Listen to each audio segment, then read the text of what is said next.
اللہ تعالیٰ نے حضرت انسان کے لیے ہدایت کے من جملہ ذرائع میں سے ایک ذریعہ کتابیں اور صحیفے بنائے۔ قرآن مجید سب سے آخر میں نازل ہوا، اور جتنی ماضی میں نازل ہونے والی کتابیں اور صحیفے تھے ان میں جو کچھ تھا اس کا خلاصہ قرآن کی شکل میں موجود، اور قیامت تک آنے والے اور مابعد قیامت معاد کی ساری چیزیں قرآن میں رکھی گئی۔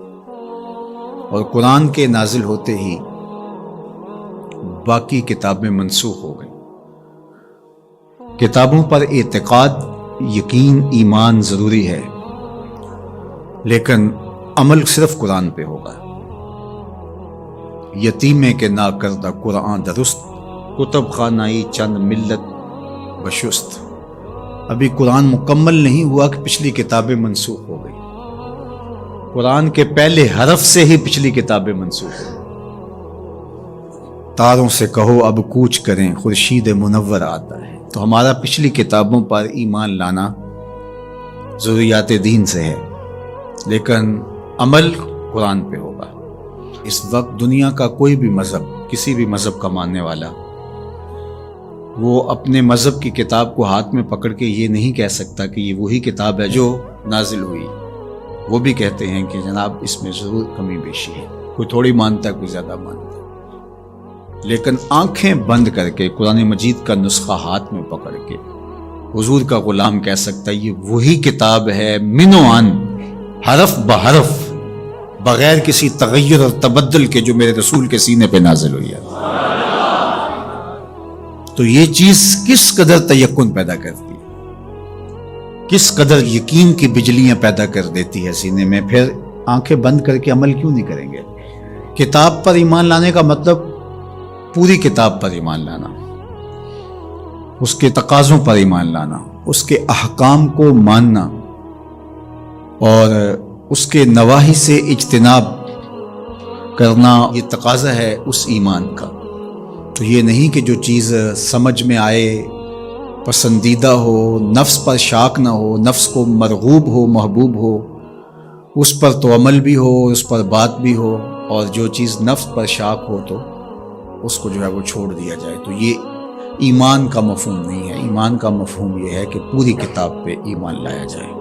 اور جبریل امین حضور کے قلب اطہر پر القاء کیا ہے قرآن کو، حضور کی زبان پہ نہیں اترا، حضور کے دل پہ اترا۔ بلکہ جب حضور کے قلب اطہر پر قرآن اترتا تو آقا کریم جلدی جلدی اس کو زبان پہ لاتے، تو آواز آئی لا تحرک بہ لسانک لتعجل بہ۔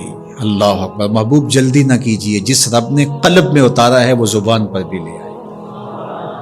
تو وہ حرف و صوت سے مرکب نہیں تھا، وہ ایک کیا اس کے لیے لفظ کہیں، چونکہ یہاں لفظ بھی دم توڑتے ہیں، یہاں حرف بھی سوختہ پا ہیں، جہاں تخیل کا مرغ عقل بھی تھک کے گر جاتا ہے۔ وہ جانے اور وہ جانے کیسے دیا ملائے اعلیٰ میں۔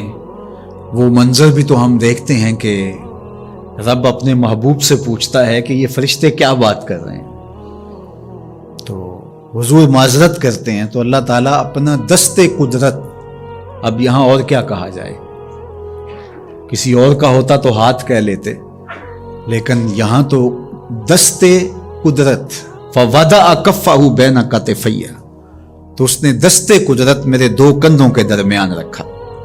تو پھر کیا ہوا، دست قدرت یہاں آیا، ٹھنڈ میرے سینے میں پڑ گئی۔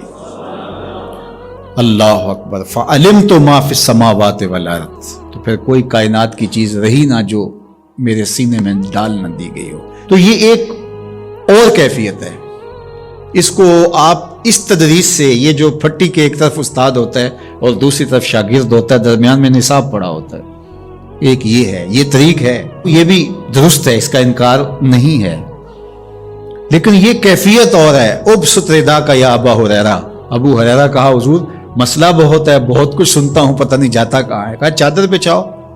اللہ اکبر، مسئلہ کیا ہے مجھے یاد نہیں رہتا، کہا چادر بچھا لو۔ ابو ہریرہ رضی اللہ تعالیٰ عنہ چادر بچھا لیتے، حضور ایسے کچھ بھرا اور ایسے ڈال دیا، کہا اس کو سمیٹ لے اور سینے سے جوڑ لے۔ حضرت ابو ہریرہ فرماتے ہیں اس کے بعد میں بھولا نہیں۔ تو وہ کیا ڈالا تھا جو ایسے ڈالا تھا؟ اللہ اکبر۔ تو یہ ساری چیزیں صوت و آہنگ سے جڑی نہیں ہوتی، کچھ چیزیں نظروں سے بھی پلائی جاتی ہیں، اور وہ صفحہ و کرتاس پہ نہیں لکھی جاتی، وہ لوح دل پہ لکھی جاتی ہیں۔ اس لیے فرمایا کہ ہم نے آپ کے سینے پہ قرآن نازل کیا، اور اس کی وجہ بھی بیان کی، اس لیے کہ ہم آپ کے سینے کو قرار عطا کریں، تسکین ملے، قرار ملے، مضبوط کریں آپ کے سینے کو۔ اللہ اکبر۔ تو حق ہے اس کتاب کا ایمان، اور ایمان بھی مکمل کامل رقم